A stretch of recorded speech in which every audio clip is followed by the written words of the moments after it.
Let me tell you about a trap. Not a mouse trap with a spring and cheese, although the mechanism is weirdly similar. This trap is invisible. It doesn't snap shut on your fingers, it snaps shut on your life. And here's the most brilliant, most diabolical part. You walk into it willingly. You sign your name at the bottom, you thank the person setting it, and then you spend the next 10, 20, sometimes 30 years trying to chew your way out. The trap is called debt, and you're not just a borrower, you're the target. The cookie that costs everything. You're a kid. You really want a cookie. It costs $1, but you only have 50 cents. Your friend says, hey, I'll give you $1 now so you can get that cookie, but tomorrow you pay me back $1.25. You're hungry. The cookie smells incredible. You take the deal. You eat it, it's amazing, for about 3 minutes. But the next day, you don't have $1.25. You've only got 50 cents again. So your friend says, no problem, I'll lend you the $1.25 to pay me back. But tomorrow, you'll owe me $1.60. See what just happened? You're not getting closer to freedom, you're sinking deeper. Every day, you owe more. And your friend, he's getting richer every single day, just by waiting. He doesn't lift a finger. He just lets time pass and watches your debt grow. In the real world, that friend is called a lender. That growing pile you owe is called interest. And this simple, elegant mechanism powers one of the most effective wealth transfer systems ever invented. The credit card bait. Now let me show you how this plays out in the adult world. Same trick, bigger numbers, fancier words. The day you turn 18, something magical happens. Letters start arriving. Emails flood your inbox. Offers everywhere. Congratulations, you've been pre-approved for a credit card. They make it sound like a gift,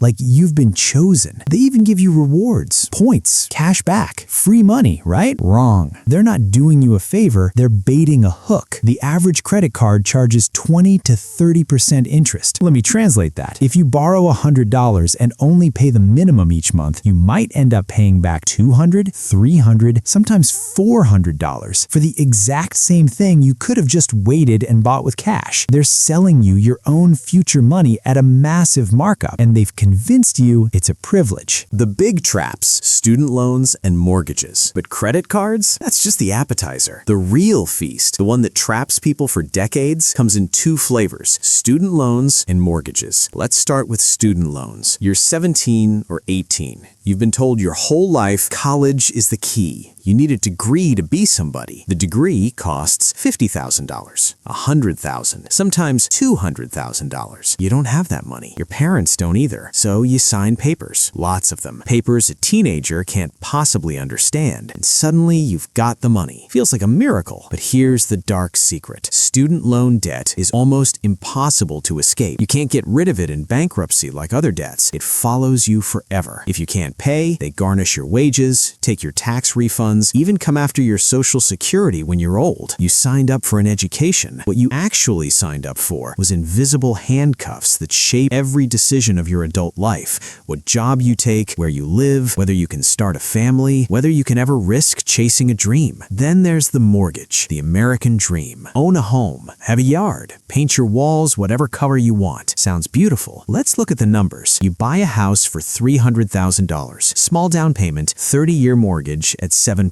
By your final payment, 3 decades later, you've paid the bank over $700,000, more than double the house price. You don't own your home. The bank owns your home. You're renting it from them with the privilege of doing all the maintenance yourself. Miss enough payments? They don't just take the house. They take back every dollar you put into it. Every payment, every repair, every improvement. Gone. Why the system wants you in debt. So who designed this? Why does it work so well? Here's where it gets unsettling. Debt isn't an accident.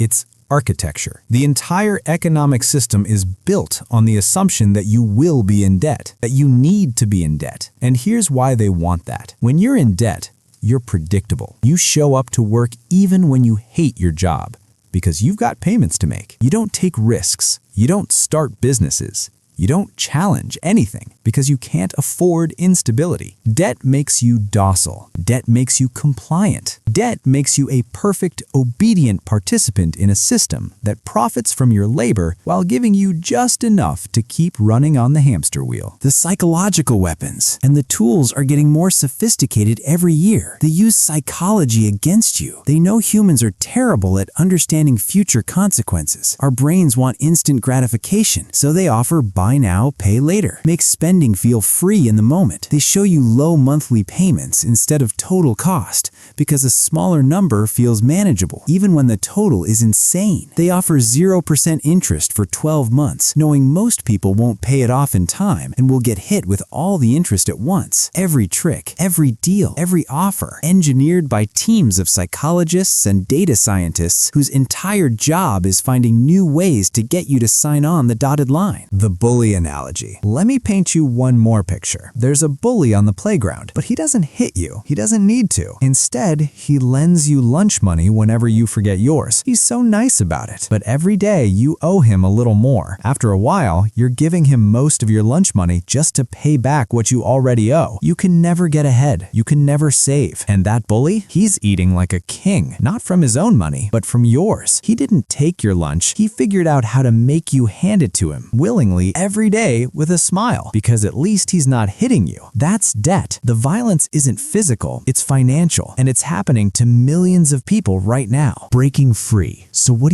do? How do you stop being the target? Step 1. See the trap for what it is. They want you to think debt is normal, necessary, just part of life. It's not. It's a tool. And right now, it's being used against you. Step 2. Treat every debt offer like a stranger offering candy. What do they want? What's in it for them? How do they profit from your signature? Step 3. Start buying your freedom back. Even small amounts. Every dollar you pay off is a link in the chain you're breaking. Every month you don't add new debt is a month you're moving toward the exit. They want you to believe escape is impossible, that everyone's in debt, that this is just how life works. That's the final lie. They need you to believe it, so you stop trying. The truth? Every person who breaks free weakens their weapon. The more of us who wake up to this game, the less power it has over any of us. Your debt is a weapon, but now you know who's holding it. And now, maybe, you can start taking it back. Thanks for watching. If this opened your eyes, subscribe and drop a comment. Share it with someone who needs to hear it.